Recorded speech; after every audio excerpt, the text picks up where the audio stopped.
رسول اللہ ما اجد ما استر به وجہی، میرے پاس اتنا بھی کپڑا نہیں کہ میں چہرے کو چھپا سکوں. یہ گھر میں حال ہے، اتنے سے چہرہ چھپ جائے گا. ایک آدھا گز کپڑا گھر میں نہیں کہ جس سے فاطمہ اپنے چہرے کو چھپا سکے. عمران سے آپ نے مونڈے سے چادر اتاری، اندر کر دی، بیٹا یہ اوپر لے لو. چادر اوپر لی، آپ اندر آئے. بیٹی کیا بات ہے؟ اے اللہ کے رسول، امراض، بیماریوں،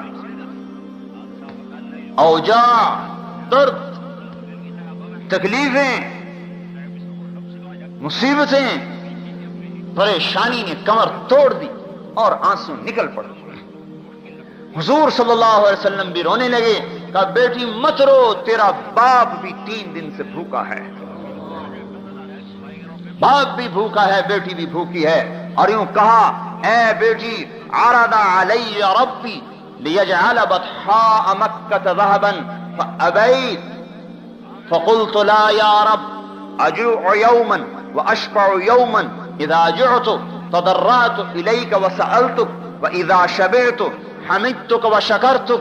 اے میرے رب مجھے سونا چاندی مت دے. میرے رب نے کہا تھا کہو تو بطحا کے پہاڑ سونا بنا دوں، مکے کے پہاڑ سونا بنا دوں. میں نے کہا یا اللہ مجھے سونا چاندی نہیں چاہیے. یا صفرا یا بیضا غری غیری، اے سونا اے چاندی کسی اور کو دھوکہ دے، مجھے نہیں دھوکہ دے سکتے، کسی اور کو دھوکہ دے. میرے رب نے تو کہا تھا، لیکن اے میری بیٹی، میں نے کہا نہیں اے میرے اللہ، میں نہیں سونا چاندی لیتا. ایک دن بھوکا رہوں گا تیرے سامنے زاری کروں گا، ایک دن کھانا کھاؤں گا تیرا شکر ادا کروں گا. اور اے فاطمہ تو کیوں گھبراتی ہے؟ خوش ہو جا. اما ترضین ان تکونی سیدۃ نساء اہل الجنہ، کیا تو اس بات پر خوش نہیں ہے کہ تجھے اللہ نے جنت کی عورتوں کا سردار بنا دیا؟ بس خوش ہو گئی اور گلے سے لگایا. اور حضرت فاطمہ جو پھوٹ پھوٹ کے روئیں، بس اوپر سے اللہ تعالیٰ نے جبریل علیہ السلام کو اتار دیا کہ خوشخبری دے دو فاطمہ کو کہ ہم نے اسے جنت کی عورتوں کا سردار بنا دیا. اور ایک حدیث میں آتا ہے، ایک اثر صحابی کا قول، ابن عباس کا قول، کہ جنت میں ایک چمک اٹھے گی سورج کی طرح. تو جنت والے داروغہ رضوان سے کہیں گے اے رضوان، ہم نے تو سنا تھا جنت میں سورج نہیں ہوگا، آج یہ سورج کہاں سے چمک رہا ہے؟ تو رضوان فرمائیں گے ارے بھائی یہ سورج کی چمک نہیں، یہ تو علی و فاطمہ مسکرا رہے ہیں، ان کے دانتوں کی چمک سے روشنی اٹھ رہی ہے. مقابلہ ڈالا، بتا علی کیا لیتا ہے؟ بیٹی کی بھوک سامنے ہے، علی کی بھی بھوک سامنے ہے کہ سخت سردی ہے.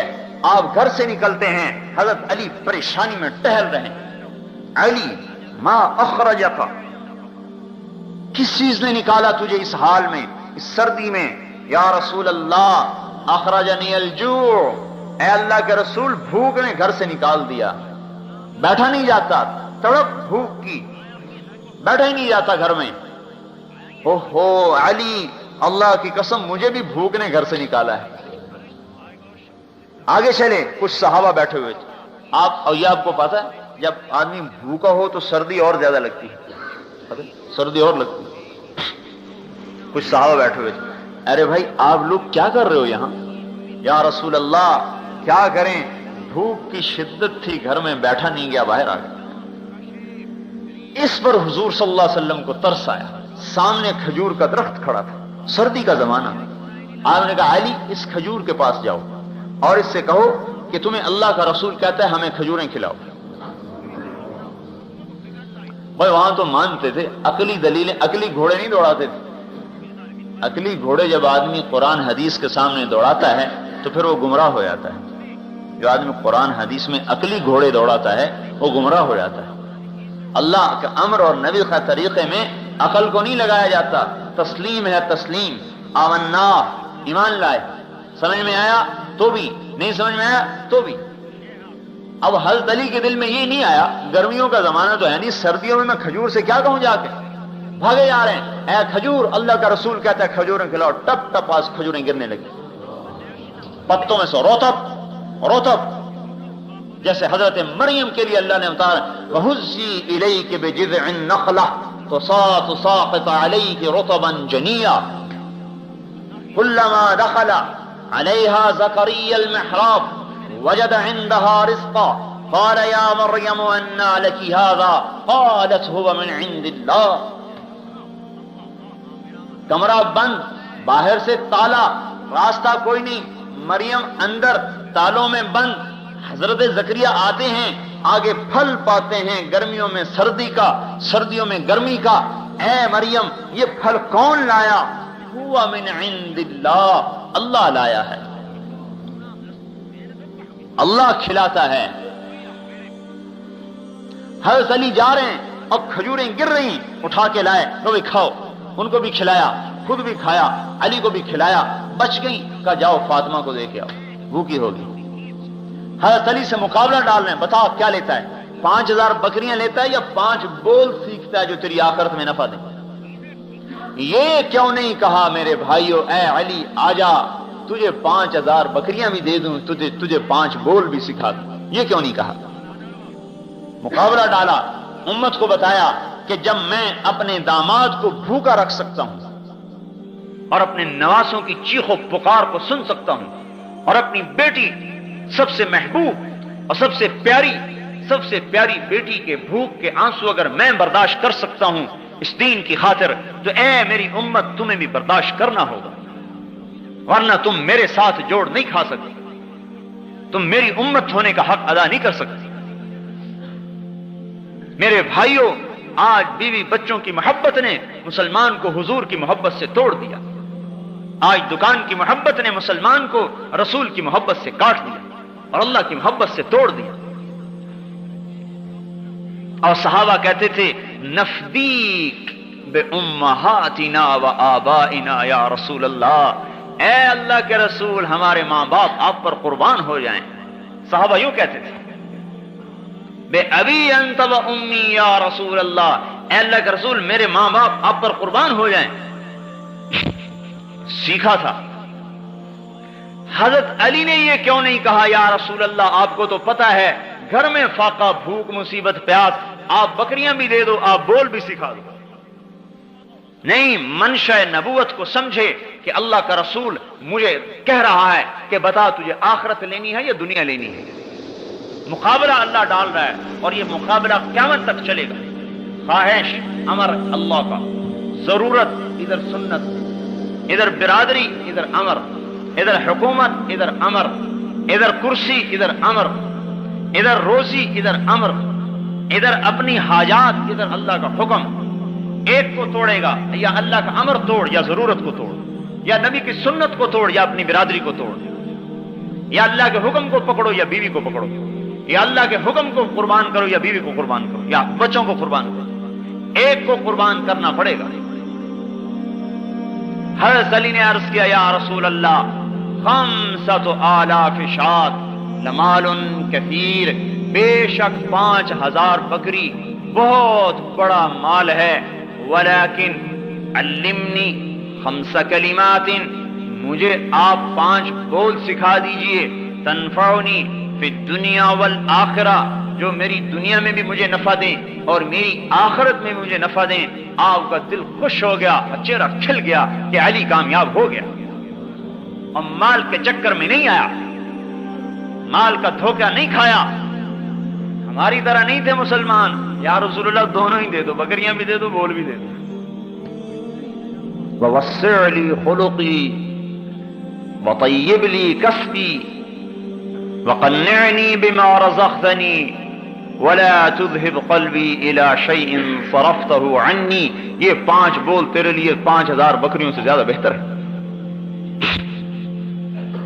مقابلہ آئے گا میرے بھائیوں، اور جو اس مقابلے میں اتر کر اللہ کے امر کو پکڑ لے گا وہ دنیا اور آخرت میں کامیاب ہو جائے. یہ امت اللہ کی سفیر ہے، اللہ کی سفیر ہے. دکانیں چلانے نہیں آئے ہم میرے بھائیوں، کاروبار چلانے نہیں آئے، بیوی بچوں کے پیٹ پالنا ہمارا مقصد نہیں. اپنی ضرورتوں کو پورا کرنا ہمارا مقصد نہیں، حکومتیں وزارتیں چلانا ہمارا مقصد نہیں، ہمارا مقصد تو ہر حال میں اللہ کے امر کو حضور کے طریقے پر پورا کرنا ہے۔ حضرت عمر کے خلافت کا زمانہ یہ وہ عمر ہے، عمر ابن عبدالعزیز، کہ جب گلی میں گزرتا تھا تو اس کی خوشبوؤں کے حلے گھروں میں بیٹھے ہوئے لوگوں کو پتہ چلتا تھا کہ عمر گلی سے گزر رہا ہے۔ ایسا حسن و جمال تھا کہ چہرے پہ آنکھ نہیں ٹکتی تھی، اور ایسی نخرے والی چال تھی کہ جو دیکھتا تھا دنگ ہوتا تھا، اور لمبا عبا ہوتی تھی جو زمین پہ گھسٹتی ہوئی جاتی تھی۔ ایک دفعہ ایک بزرگ نے راستے میں ٹوک دیا، ارے عمر دیکھو اپنے ٹخنے سے اونچا کرو کپڑے کو۔ انہوں نے کہا جان کی خیر ہے تو آئندہ مجھے مت کہنا یہ بات، ورنہ گردن اڑا دی جائے گی۔ ایک یہ وقت ہے۔ اور جب آئے خلافت پر، جو آدمی دنیا کی طلب میں، جو آدمی وزارت کی طلب کرے گا، جو آدمی حکومت کی طلب کرے گا، اور جو آدمی مال کی طلب کرے گا، جب اس کے ہاتھ میں مال آئے گا تو وہ فرعون بنے گا، اور جو آدمی اس کے بھاگے گا اور اس سے جان چھڑائے گا اور اس سے پلہ بچائے گا، جب اس کے پاس مال آئے گا تو اس کے ذریعے سے جنت کمائے گا۔ جب سلیمان مرنے لگا تو رجاء ابن حیوہ نے کہا کوئی کام کر جا جس سے تیری آخرت بن جائے۔ کہا کیا کروں؟ کہا خلافت کے لیے کسی انسان کو چننا۔ سوچ میں پڑ گیا، اس کا ارادہ تھا بیٹے کو خلیفہ بناؤں۔ کہنے لگا انشاءاللہ ایسا کام کر جاؤں گا کہ جس میں میرے نفس و شیطان کا کوئی حصہ نہیں ہوگا۔ کہا لکھو میں عمر کو خلیفہ بناتا ہوں، اور اس کو لپیٹا اور ماچس کی ایک ڈبیا میں ڈالا، کہا جاؤ اس پر لوگوں سے بیعت لو۔ جب رجاء ابن حیوہ باہر نکلے تو حضرت عمر دوڑ کر آئے، ارے رجاء تجھے اللہ کا واسطہ، اگر اس میں میرا نام ہے تو اسے مٹا دے، مجھے خلافت نہیں چاہیے۔ انہوں نے کہا جاؤ جاؤ میرا سر نہ کھاؤ، مجھے نہیں پتا کس کا نام ہے۔ آگے ہشام ابن عبد الملک ملا، انہوں نے کہا ارے رجاء اللہ کے واسطے اگر اس میں میرا نام نہیں ہے تو اس میں لکھ دے، میرا نام نہیں اس میں لکھ دے۔ ایک کہہ رہا ہے میرا نام مٹا دے، ایک کہہ رہا ہے میرا نام لکھ دے۔ جب اس ڈبیا پر بیعت لی اور کھولا اس کو، کہا آؤ بھائی بیعت کرو، اے عمر اٹھو تمہیں خلیفہ بنایا جاتا ہے، تو عمر کھڑے نہیں ہو سکے۔ دو آدمیوں نے سہارا دے کر اٹھایا اور لڑکھڑاتے ہوئے ممبر پر آئے، کہا مجھے خلافت نہیں چاہیے، تم اپنے فیصلے سے کسی اور کو بنا دو۔ کہا نہیں امیر المومنین نے کہہ دیا ہے۔ ہشام کی چیخ نکلی، ہائے ایک شامی نے تلوار نکالی، آئندہ تو نے بات کی تیری گردن اڑا دوں گا، تو امیر کے حکم کے سامنے آواز نکالتا ہے۔ جب خلافت پر آئے، کیونکہ اب میں اس سے آخرت کو کما کے دکھاؤں گا، ساری دنیا کے انسانوں کو پتہ چل جائے کہ بادشاہت میں بھی آخرت کمائی جا سکتی۔ پھر وہ وقت آیا، بیٹا عید کا دن، عید سے ایک دو دن پہلے کی بات، بیٹے آئے تو رو رہے بچے، چھوٹے چھوٹے بچے رو رہے۔